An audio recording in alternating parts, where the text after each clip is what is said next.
Good afternoon, everyone. Thank you for joining us. I hope everyone is safe and healthy. On behalf of Tango Mercurio, it's my pleasure to welcome you to the last seminar of the Tango Mercurio weekly online seminar program.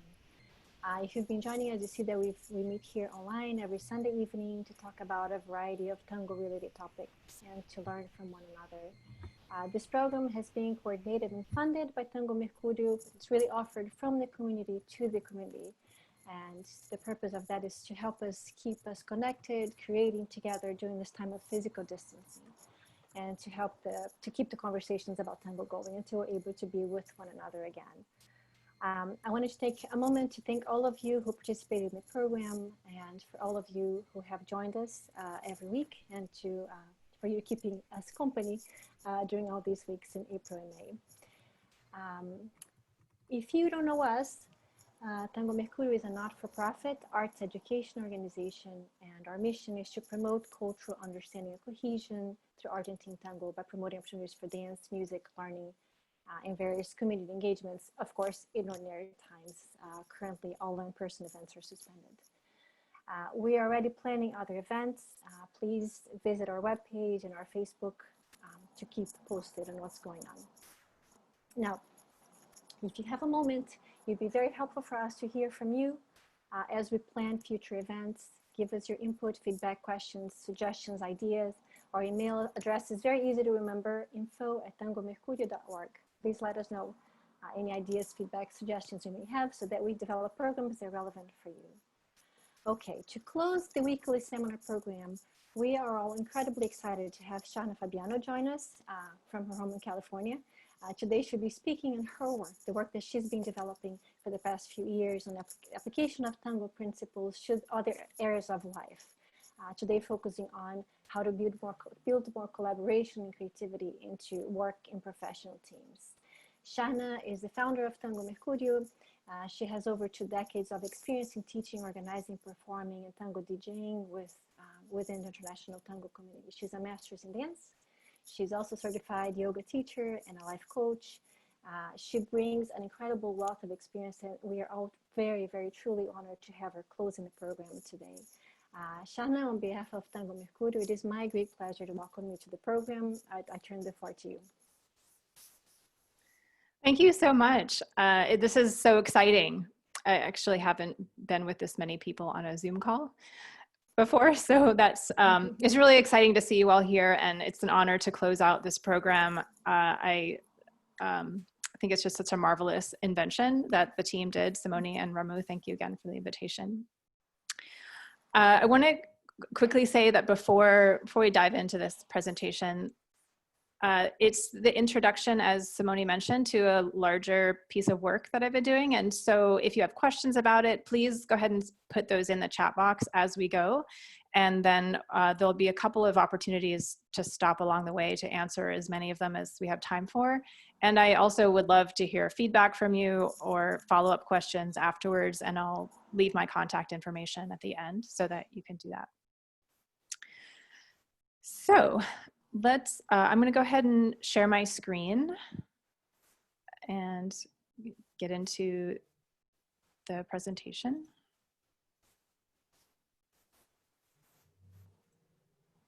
Okay.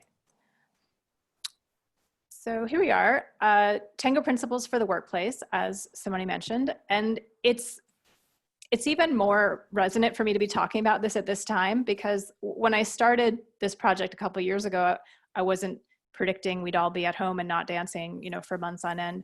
But it really is, in a sense, how to dance tango without dancing tango. So when I saw this seminar series, I thought, oh my gosh, this is kind of perfect time to talk about this, because what I've been working on is how to extract principles and share them more widely with people who might not ever make their way into a tango studio. So I just want to briefly give you the 3 parts of my journey that have contributed to this work, just for a little bit of context. One, obviously, is my tango experience, right? My physical experience of dancing, which I think all of you share. And I just want to reinforce the fact that that experience, it has knowledge in it, right? So physical training carries intelligence. So the body has deep intelligence from the dance practice. That's very valuable that you all have. And that's something to be celebrated and appreciated. So the second part of my journey was when I left DC in 2011 to go to graduate school in California out here. And during those years, I did a deep exploration of what are the values of dance, not just with tango, but all kinds of dance. Like, how does movement and physical activity, aesthetic physical activity, express cultural values and social values? And so I got really interested in what those are and how those are represented in performance and in social dance. So that's part two. And then part three of this journey is that I had a career change. I became a life coach. And so now my job is to help people solve very practical problems, right? And in many ways, they're applying principles or values to action and speech and decision making. So we have tango experience right in the body, then kind of analysis of values, and then how do we apply those in real life? So that's, those are kind of the three parts of my research, so to speak, going into this project. Is everything sounding clear so far, by the way? Okay, great.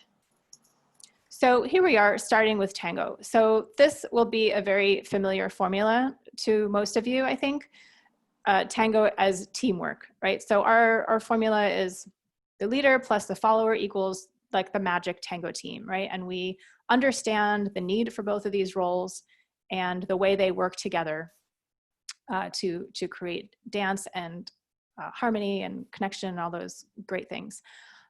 Wondering if anyone can guess why I chose triangles to represent these roles. You might just think, I'm going to tell you, but you might just think for a moment on the physical bodies of these dancers here who you might recognize on the screen. What do they do with their bodies in each role?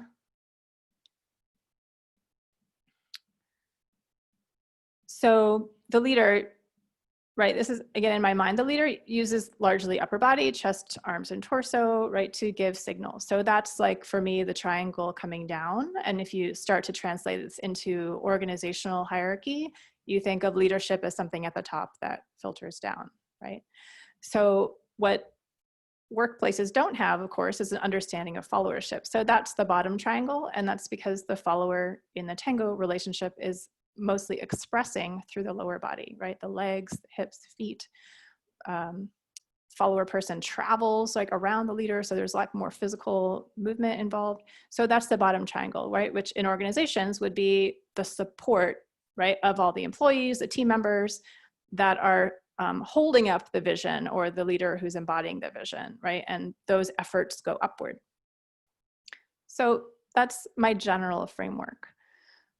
Questions about that? Does that make sense to you as dancers?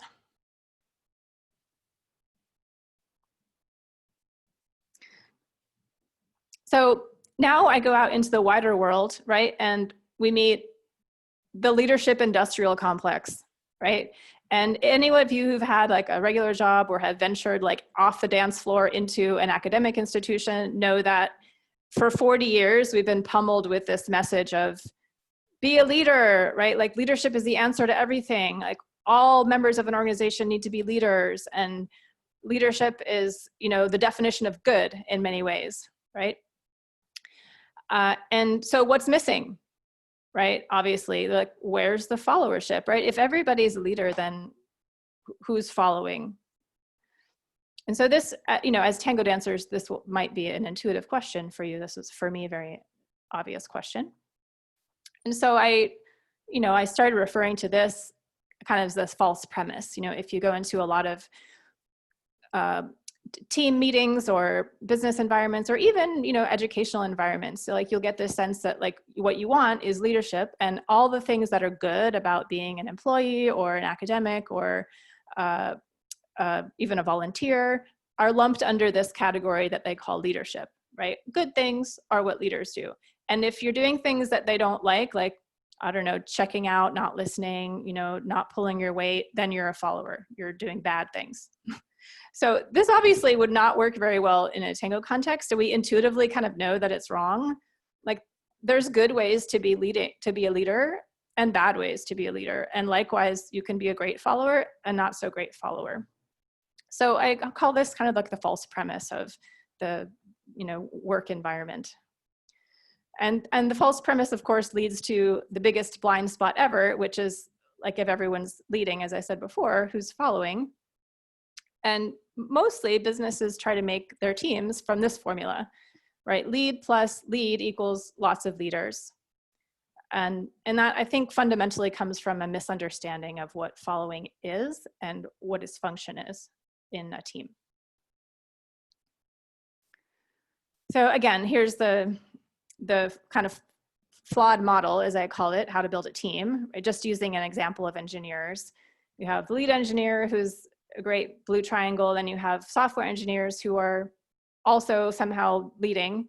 And then together there's an engineering team full of lots of leaders. Now, the unsolved mysteries here are things that the business world has been grappling with for a long time, and they're getting worse.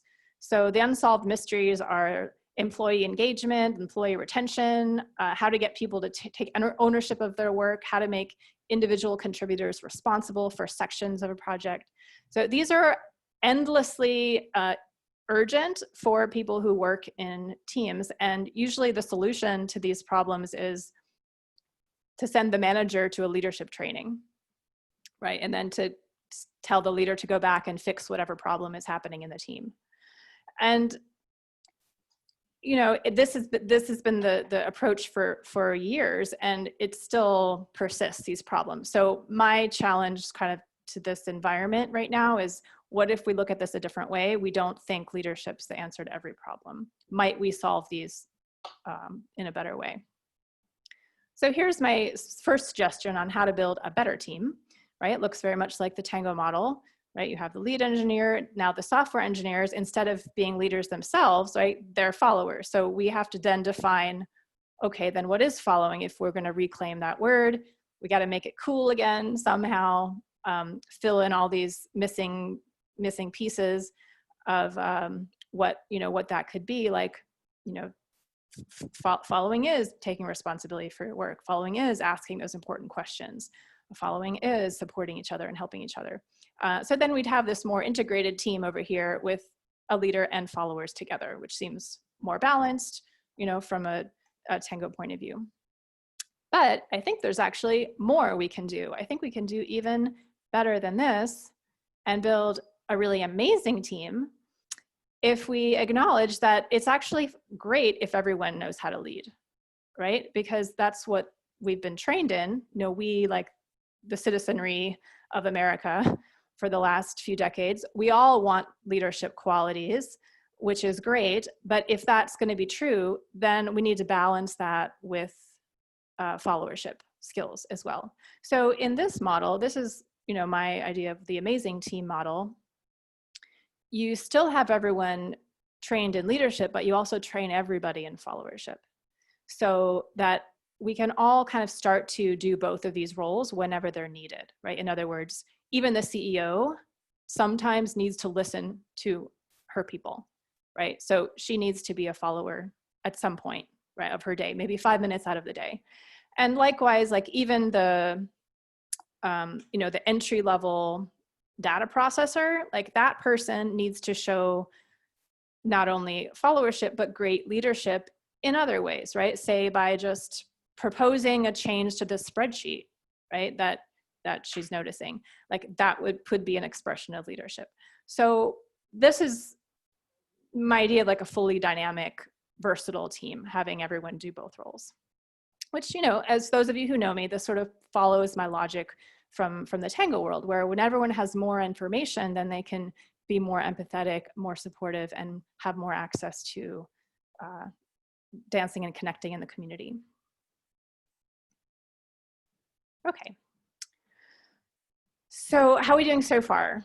Any questions so far? Simone is, I think, keeping track of any possible questions. Sounds like we're all good. Okay.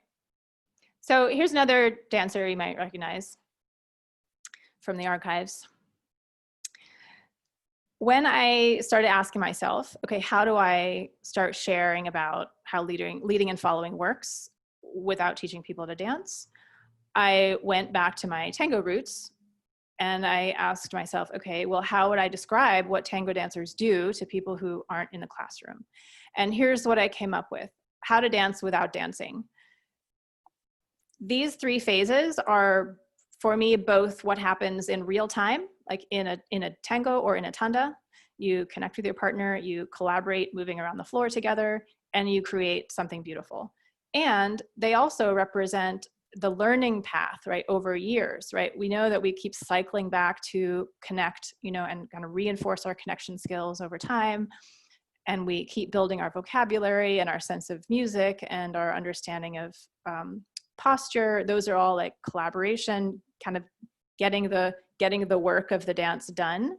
And then we have infinite opportunity to develop our creative artistic skills in musical interpretation, in refining quality of movement, right? Those things never end, right? And the more we practice them, the greater our skill in all of those areas, excuse me. So the 3 breakout sessions that I've organized for us represent these 3 phases. And so we have an exercise for each one, and Ramu's going to separate you off into small groups, and then we'll do the exercise, then come back and we'll kind of debrief and translate a little bit further into the work environment.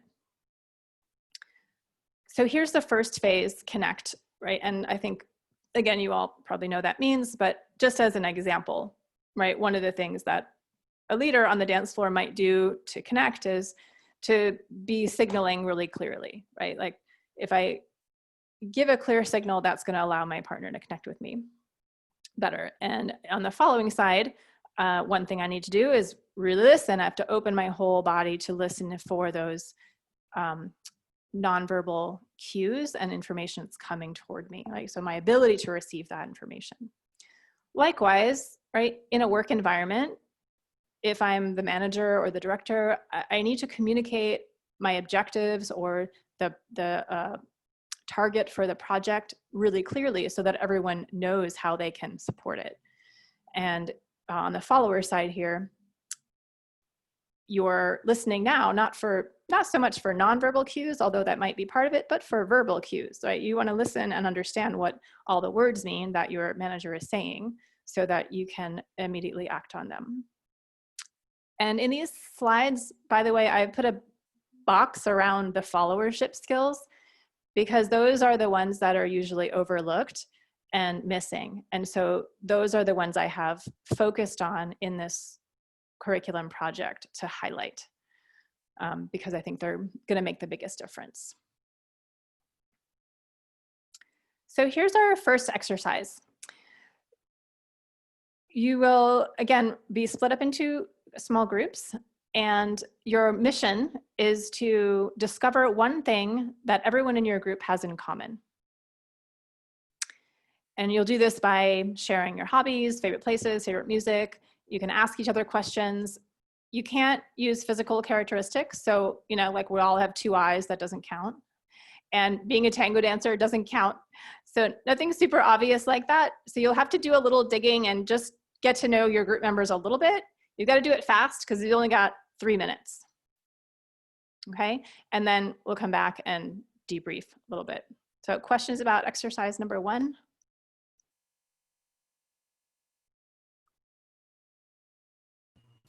Can I start the room, Sharna? Yeah, I guess, okay, I'm assuming no questions. So yeah, let's go for it. I guess, yeah. Okay, and then we'll meet you back here in 3 minutes.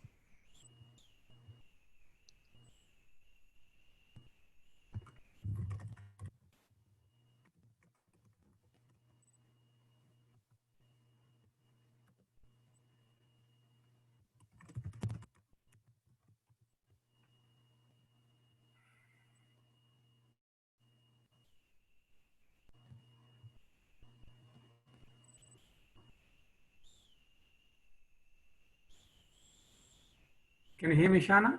Yes. Yeah. Some groups, everybody has joined. Some groups, nobody has joined. It's really, yeah. Maybe I'll go join one of the rooms. Maybe just send a note to everyone to join. I just did. Okay. Yeah. Maybe can you join breakout room number 2? Can you see the stuff or? Me? Yeah. Let me assign to group 2, room 2. I should shine this, I guess. Let me set a timer for 3 minutes.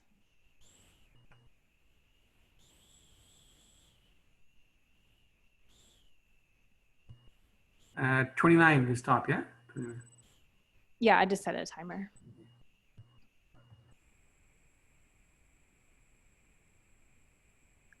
So are we in a group? We should do this exercise together?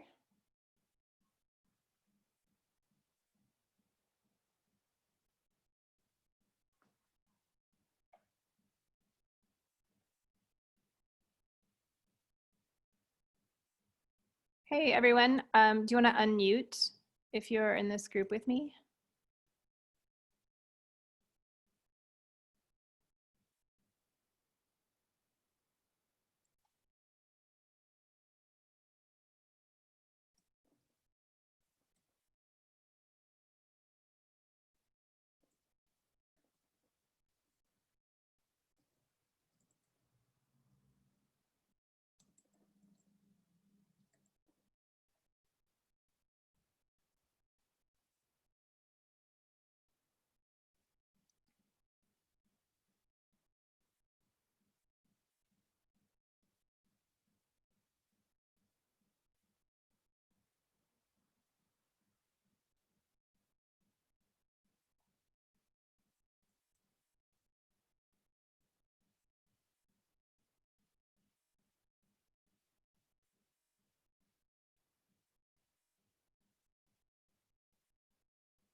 I just gave 30-second notice. Yeah. Okay, great. People are talking. I mean, the conversation is going many places. I just joined Oh, the. really? Yeah, from here, there, here. It's like all over the place. Yeah, yeah. Well, maybe it's good. Nice thing. It's a good. Yeah, I agree. Yeah.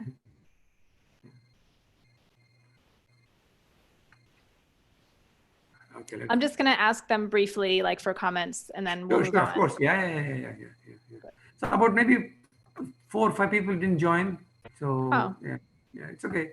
They kind of put it on background, like do their things in the house. So it's Okay, so sometimes they choose not to join. yeah, a lot of Zoom going on these days. Everybody's kind of like, it's some like a radio, like, Right, got it. Oh, well. Okay, I'm going to stop the rooms, yeah? Okay. Oh, it takes about 60 seconds to close the rooms.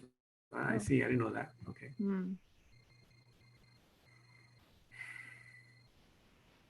Okay, people are coming back. Hi, Angela.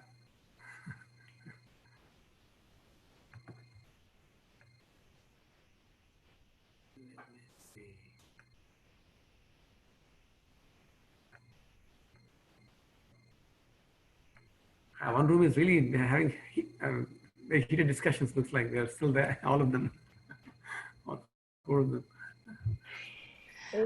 While we're waiting for the others, does anyone want to share anything that came up in your conversation? Did you find something you had in common? We found that we like movies, but one person doesn't like comedies. Other person likes comedies.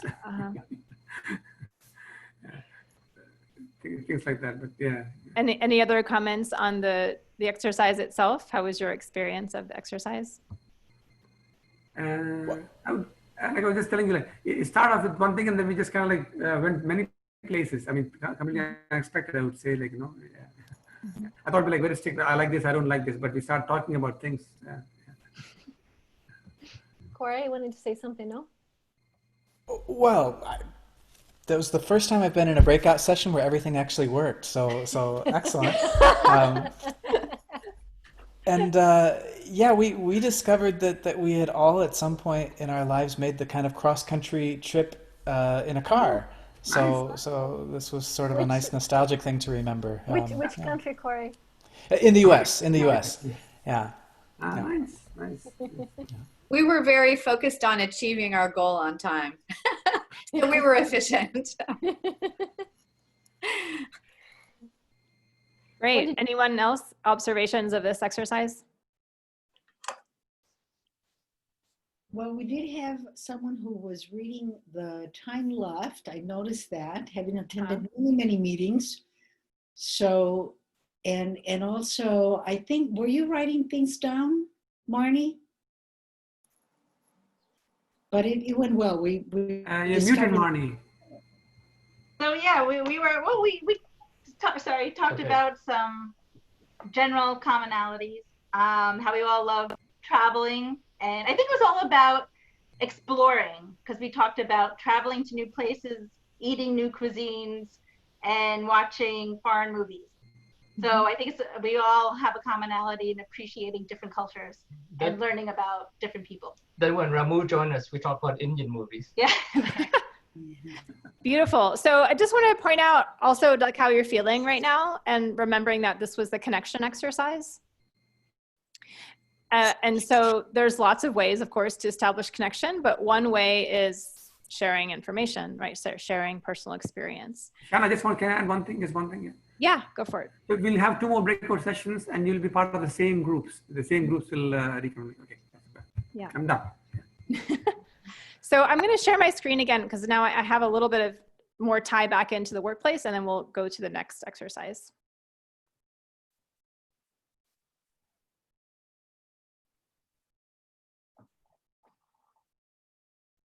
Okay, so this was the original exercise. And here are just some observations of what connection, ways that you can create connection. And probably some of these you were already doing, right, in these little breakout sessions. But these are also things that you can do at work, right, with people. And these are things that might seem subtle, but if we want to be connected, and I'm proposing that connection, just like in dance, is the foundation of all good collaboration in the workplace. So here's just some quick things you can immediately try. Relax the body. Assume positive intent. That means you assume the person you're talking with or the people you're talking with are on your side, or they're trying their best. Remember what others are saying, right? So in this exercise, you had to keep track, like, oh, does that person have the same thing in common with me? Like, you have to really hear what they're saying. Exchange bits of personal information, right? That makes us feel more connected. And ask purposeful questions, like questions with a goal.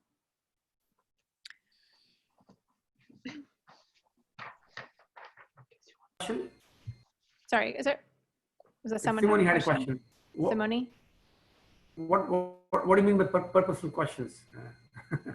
Oh, like asking a question about, like in this exercise, our goal was to find something we had in common. So the purpose of the question would be to get to that goal.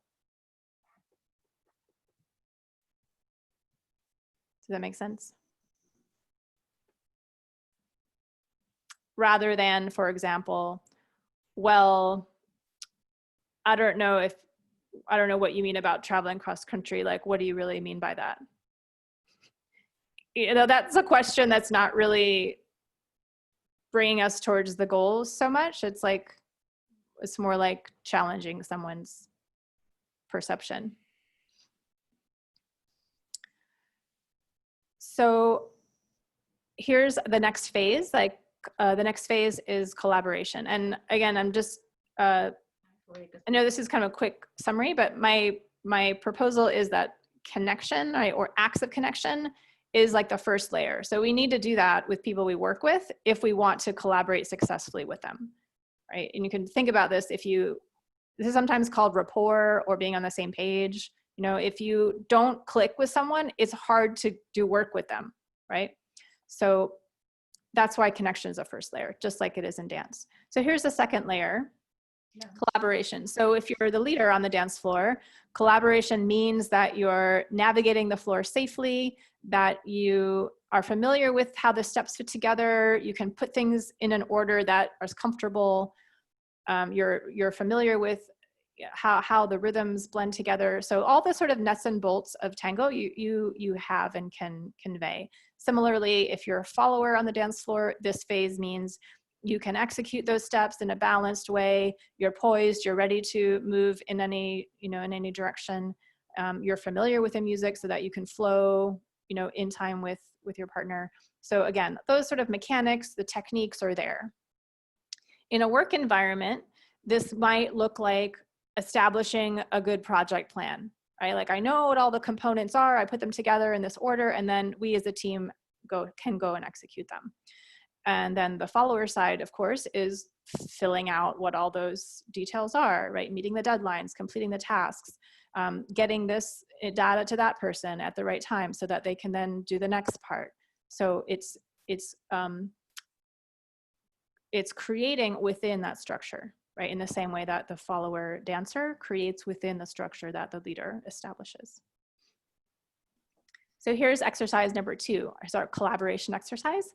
We're going to play a game in our same little groups. And Ramu and Simone and I are going to demonstrate this game for you so that it's super clear how it works. But basically, you just need one person to start in your group. So you choose a starter. And then you're going to repeat this sentence to each other, right? Using your names so that you are alternating among the group and everyone gets to speak some of the time. So here's how it goes. I'm gonna start it with Ramu and Simone. Simone, when I hear tango, I think of specialness. Ramu, when I think of specialness, I think of a dinner with a good friend. What is that? What was that, Simone? Having dinner with a good friend. Okay. When I think of dinner with a good friend, I think of ice cream. So Sharna, when I think of a good friend, I think of ice cream. Well, thanks. When I think of ice cream, I think of chocolate. Simone. Oh, when I think of chocolate, I think of sweet. Ramu. Great. Okay, so you get the idea, right? So you're passing this sentence around the group and you're filling in, you're kind of free associating with the last word that was said, right? And everyone's going to start with the word tango. So that's like your seed word. And then you just play the game until the timer runs out. That's it. don't think about it, right? Don't think, oh, tango, what does that mean? What's the deeper meaning of tango? You just say the first thing that comes into your head. Okay, it's a free association game. Yeah, questions? Okay, Ramu, let's. I have a question. Do we have to keep the same order? No, you don't have to keep the same order. Just sort of make sure that everyone is participating so no one gets left out, but it doesn't have to be the same order. Ready? Yeah. Okay, let's put them back in their groups.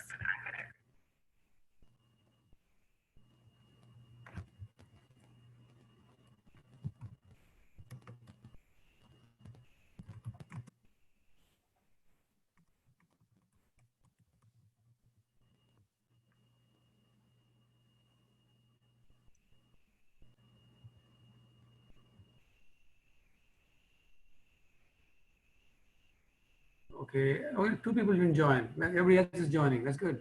That's good. I joined the group too. Okay, dear partners.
Okay, welcome back, everyone. How was your experience of exercise number 2? Interesting. Fun. It was fun. What made this collaborative for you? I think it just we just play off each other and it evokes funny memories, and we were mostly laughing about it. Mm-hmm. To me, it was just coming up with something without we didn't know what the word was going to be, so you had to sometimes change your mind quickly to adapt to the new word. Right. Corey's saying he's lost audio. It may be on his. He has his mute on. Oh, He can't hear. Yeah. looks like Corey. It looks like you're muted somehow. How about now? Can you hear us? No. He can't hear us, I think. I can hear you. 1 second. Corey, you're not able to speak or you're not hearing us? I think he's not hearing us. Oh, interesting. Yeah.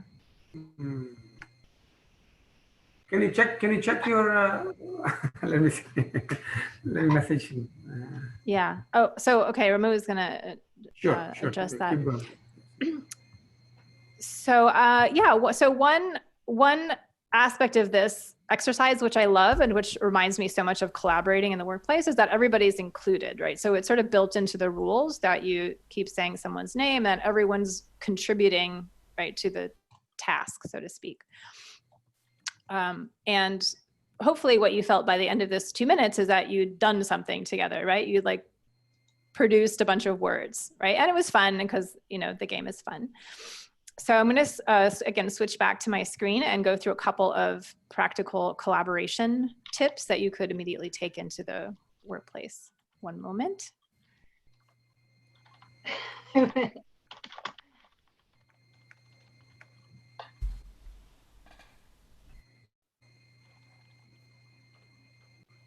Okay, so here are a couple of aspects of collaboration.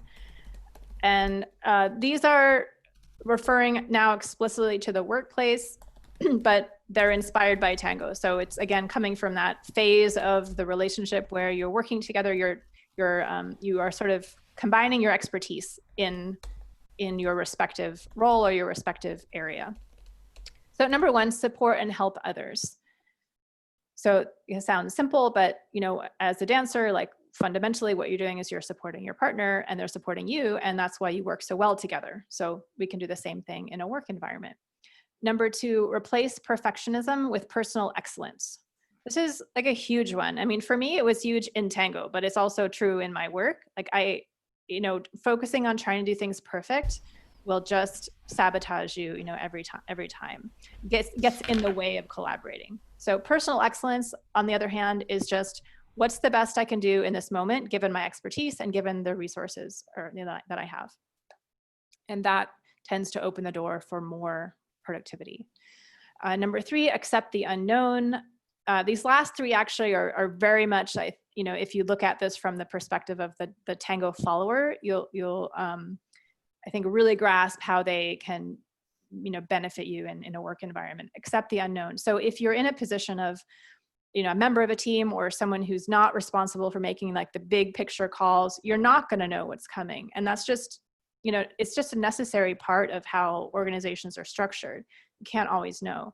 And so accepting that can keep you focused and keep you productive.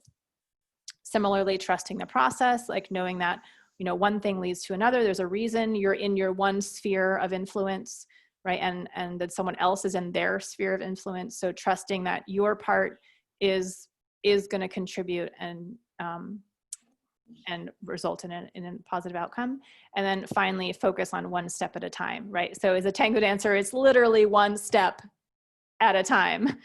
And I kind of love that as a like really physical metaphor, because in your work, like that's what you do as a follower. So your job is to do one thing well and then go on to the next thing and then keep going. And all those one things, you know, accumulate into good supportive work for your team. Questions about collaboration? Other comments on the exercise before we keep going? Actually, I just looked at the clock and I'm going to keep going, and then we'll try to save some time at the end for more questions. So phase number three, creation. So this is, again, like the artistic, creative, improvisational aspect of Tango. If you're a dancer, then in the leading role, you're improvising that original musical dance. You're making those interpretive calls, making the decisions, assembling things. And as a follower, you are expressing those things, right, with a range of quality of movement. And in the work environment, this translates into, for example, right, lots of ways, but for example, the leader or the team leader in a work environment is pursuing a really specific vision. They're developing like, okay, here's what the product is going to be. Here's how it's going to affect the market. And that's their vision. And then the followers, right, the members of that team are testing lots of new ideas and developing them in service of that mission. That requires a lot of creative risk. It requires like application of all their skills, and it takes a lot of courage to pursue something that you don't know what the outcome is going to be. But when someone's holding that vision for you, it kind of unleashes all of your creativity. So here's our final exercise with our groups. We're going to go back into the small groups, and you're going to write a 5-word poem, right? This is your creative challenge. And you're going to do that by recalling the previous exercise and choose 3 of the favorite words that came out of that exercise as a group. And then your poem, excuse me, your poem will go like this. Tango, first word, second word, third word, tango, right? It's your 5-word poem. Break the rules if you want, right? We're in the creative realm, so feel free to break the rules of this poem writing exercise, and then choose someone to share it when you get back. And we'll just, we'll share a couple of them as we have time. Okay? The 5-word poem challenge. So Ramu, could we go back to our groups?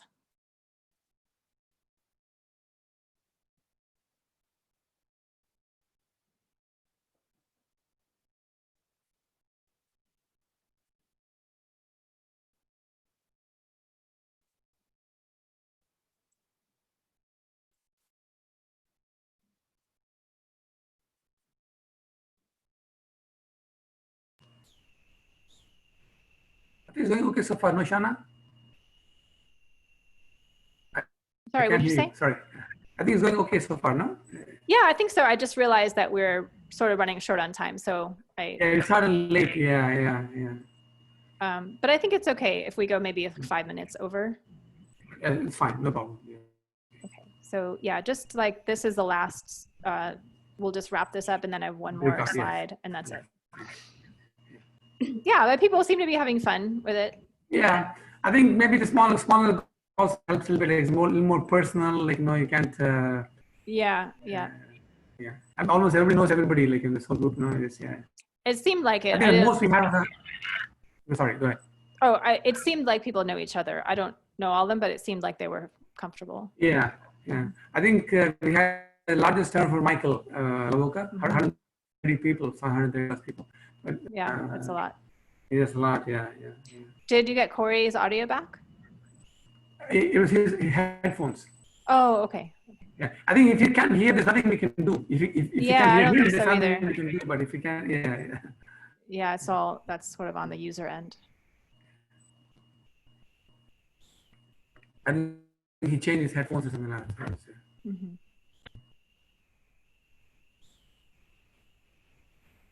I'm going to give them maybe on the minute and a half. Yeah. Yeah, this should be quick. Okay, let's close.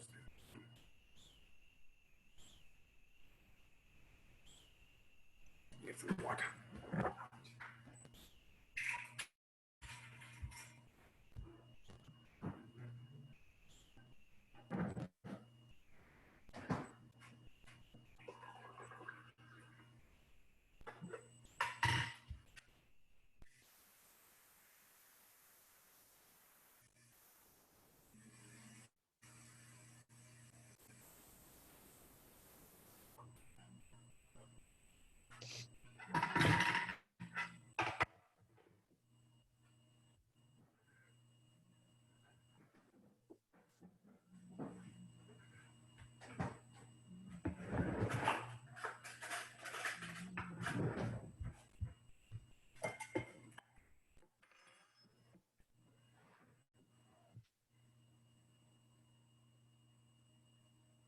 Let's hear the poems.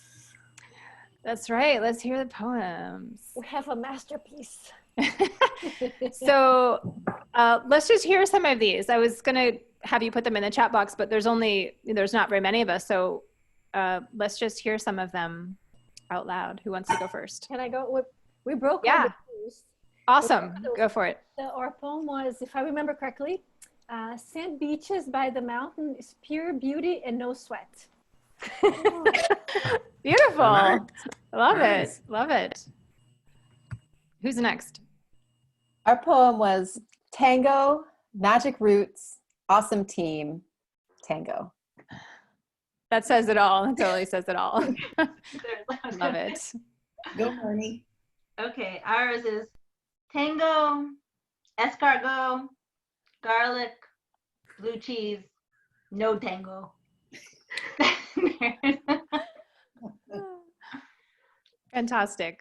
So notice the variety, right, with these very simple instructions. And I feel like that's such, you know, such my experience of tango is like, it's just, there's infinite variety and infinite expressiveness, right, in these simple structure. Thank you so much for playing along with me. Any other comments about that exercise before? We have one more poem. Huh? Yeah. Oh, I'm sorry. Did I miss one? Yeah. Angela, please share. I can go share for. Go ahead, Laura.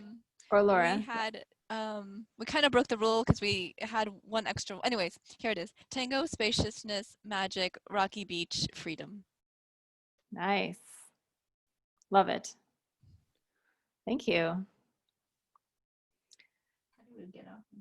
So yeah, so in the interest of time, I'm just going to flip back to my slide. I just have 2 more slides for you, and then we'll take any questions you have.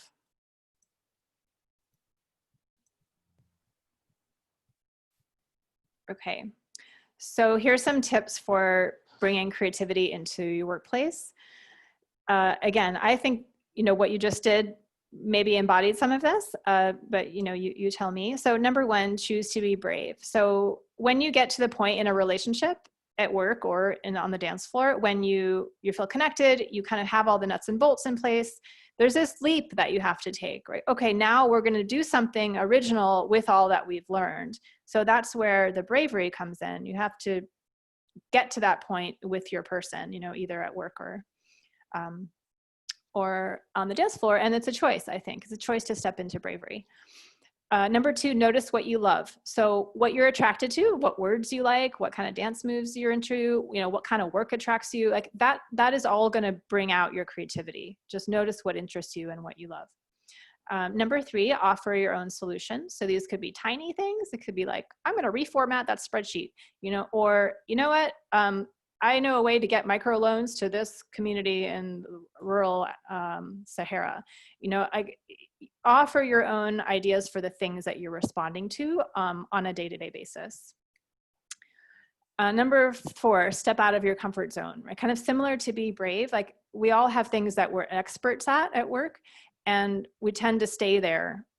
But when you step to the edges of that, or maybe take on a part of a project that's not like, you're not super good at, that's when you'll expand your creativity and maybe learn something and do something that you wouldn't normally.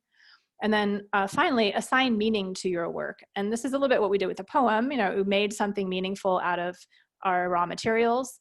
And meaning can be really simple. It can be, my job is meaningful because it supports me and allows me to support my family. Really simple, right? Or it can be, my job is meaningful to me because it allows me to exercise my values and build a world that I want to live in. All of those are valid, like everything in between. But when you assign meaning to what you're doing, automatically you're going to bring your energy into it. You're going to amplify your own creativity because then you'll have a purpose for it, right? So here is the bottom line. Again, we'll kind of come back to the beginning here. Most teams in the world, right, in the workplace, focus on leadership skills only, right? And we have a long history of that here in this country, and it's, in my mind, kind of a big blind spot. And so tango and tango dancers know and demonstrate how lead and follow makes teams better, right? Not only in this direct way, but in the more complex way that I mentioned earlier, where everyone can have access to both skill sets. So my interest right now in developing this work is to start articulating what are those following skills and how do they intersect with leadership skills in a way that will elevate like the whole team. Because fundamentally, I just, as a dancer and as a person, like I don't believe we can have ultimate success with just leadership only, right? We need the support, just like a tango couple needs both. So that's my great interest right now. And I want to leave you with a couple of parting gifts. Here's a couple of links if you're interested in this topic. I created a free ebook. It's 30 pages long. It's like a fable. It's a story of two fictitious tango students that learn how to lead and follow together, and then analysis of what that means for them and how to apply that kind of outside the dance floor. So it includes like 3 myths of each role and 3 insights for each role, right? Kind of a stereotype, like a Mythbusters for leading and following. So that's the ebook, ebook.sharnafabiano.com. I have a free sample of a followership skills course that I'm developing based on what I just shared with you. And the first lesson is on my website for free. You can download it, sharnafabiano.com/followership skills. And the first skill is attention, active listening. So again, stuff you're familiar with, but it breaks it down in terms of how to do that in a work environment. For the rest of this year, if you're really interested in followership skills or know somebody else who is, I'm offering 50% off on the course because it's like in beta for this whole year. So the rest of 2020, 50% off on the course. If you want to do it with a little group, like 4 to 6 people, then it's 60% off. So even bigger discount. And then finally, if you have more questions about this, if you have feedback for me, I am actively gathering feedback on the ideas in this presentation and also in the book and the course. Please write to me, hello@sharnafabiano.com. So let me see the time. We have approximately -3 minutes for questions. So if you'd like to stay on for another minute or so, if you have a question, just put that in the chat box. Simone will share it with the group, and I'll stay around for a few minutes to answer them. And if you have to go, thank you so much for being here, and please do keep in touch. And a big thank you to Ramu and Simone and the whole Tango Mercurio staff. That was great. Thanks, Sharna. Yeah, thank you.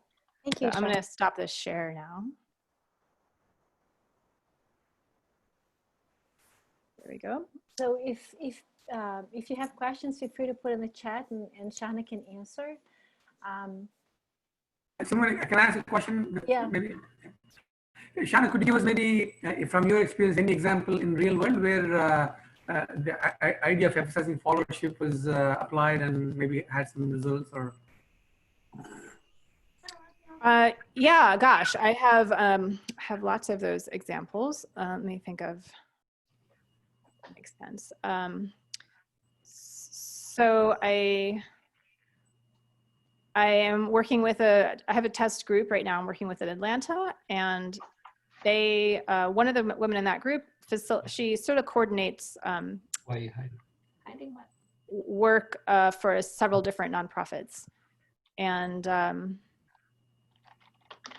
the skill she was working on was patience. So patience is one of the skills in the 9-skill curriculum that I have developed.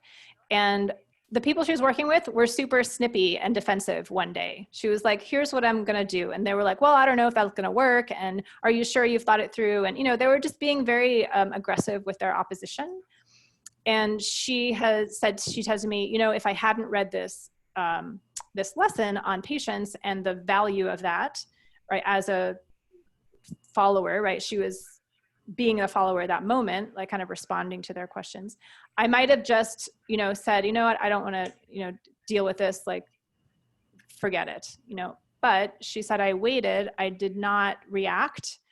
I just sort of stood my ground, right? And I just kind of got grounded in what I was doing. And I said calmly, here's what I'm doing and here's why. And she answered the questions. And as a result of that, 2 days later, one of the people in that kind of network of folks called her and asked to be involved in her seminar, which is a thing she was explaining. So, I mean, I would call that like a victory in terms of like, highlighting the value of being the follower, being receptive, keeping your cool, you know, when someone's trying to kind of get you to do something else. I mean, you could call that leadership. I'm calling it followership because it was a responsive thing. And for me, like following is all about responding to people and how you respond to them. Does that answer your question? Yeah, thank you. Yes, thank you. There's a question from Laura. I don't know if she's still online, but she asks, what would you suggest for partnerships that are troubled professionally? Can similar Tango skills apply? And if so, which would be the most important skill or skills that you might highlight in such a situation? Yes, I would definitely similar skills apply. I think this is a question that's like way too big for me to answer right now, because it depends on what kind of conflict, like what the relationship is, what have you tried so far, but absolutely, and this is why I'm writing this curriculum. So Laura, if you'd like to chat separately, more specifically about the situation, and then I could make some more precise recommendations probably. But yeah, like without knowing anything about it, I would say the first thing would be exhale whenever you're interacting with this person, right?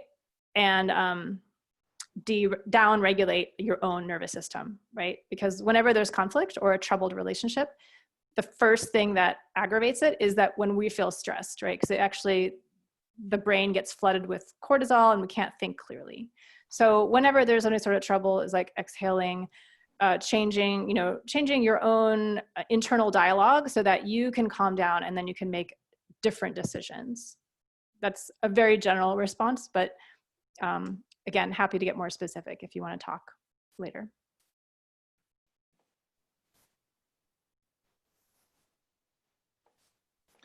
And there's one question from Leonora. I think it's just a clarification question. Was there anything about seek to understand in the connection? And I'm not sure if Leonora is there. Maybe she can clarify. Otherwise. I remember reading or hearing something about in the connection, listen, watch for body cues or something like that. But I'm wondering too, if we need to seek to understand whoever we are with. I understand listening, but seeking to understand is more proactive. Yeah, I agree with you 100%. And in the fuller description of listening in my material, I absolutely talk about that. I just didn't have time to fit everything into the slide. But yeah, I'm totally with you on that. The whole purpose of developing listening skills is to understand what someone's saying, right? Without like the inner filter or the inner critic or the inner judgment, all that. Yeah, totally. Thanks. So without questions, I will say for myself that I think is just brilliant. I mean, this blind spot's brilliant. I can't tell you how many times I've been in meetings and things are not working, and yet you go to another leadership training. Exactly. Right. And this is really, really insightful. I appreciate it. Thank you for joining us. Thank you for the lecture. Thank you for the seminar, the interaction. Thank you everyone for joining us. Please visit our website. We're developing other programs. We'll keep you posted. www.tangomercurio.org. But it's been a pleasure and an honor to have you. Thank you so much for being with us, Sharna. And thank you everyone for joining. My pleasure. Thank you all. Thank you very much. Thank you so much. Thank you. Good to see you, Sean. Bye. Bye-bye.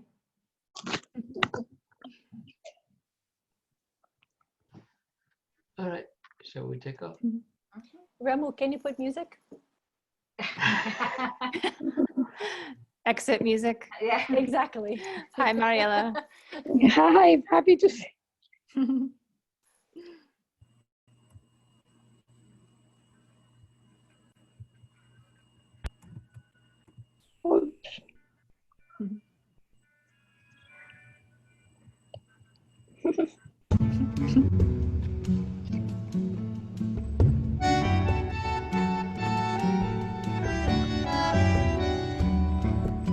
There's 3 of us, nobody else is here. One more person, Maria.